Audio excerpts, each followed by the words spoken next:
গরমের মধ্যে এরকম ম্যাঙ্গো শেক বাড়িতে বানিয়ে দেখুন, মন প্রাণ ঠান্ডা হয়ে যাবে। বাচ্চা থেকে বড় সবাই পছন্দ করবে।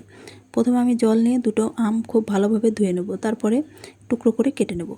কেটে নেওয়া হয়ে গেলে নিয়ে নেব একটা মিক্সিং জার, তার মধ্যে টুকরো করে কেটে রাখা আমগুলো দিয়ে দেবো 1 কাপ পরিমাণে লিকুইড মিল্ক।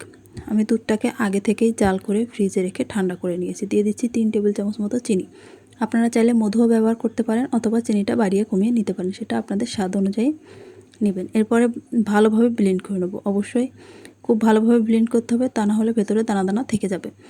ব্লেন্ড করে নেওয়া হয়ে গেলে এবার একটা গ্লাস নিয়ে নেব। আমি ঠান্ডা দুধ ব্যবহার করেছি বলে কোনো প্রকার বরফের টুকরা ব্যবহার করছি না।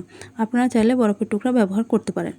তারপরে ঢেলে নেব, একটু উঁচু করে ঢেলে নেব, তাহলে উপরে সুন্দর একটা ফেনা ফেনা ভাব আসবে, দেখতে ভালো লাগবে। সাজিয়ে নেওয়ার জন্য আপনারা টুকরো করে কেটে রাখা আম উপর থেকে সুন্দর করে ছড়িয়ে দিতে পারেন। এই তো রেডি হয়ে গেল দুর্দান্ত স্বাদের স্বাস্থ্যকর ম্যাঙ্গো শেক।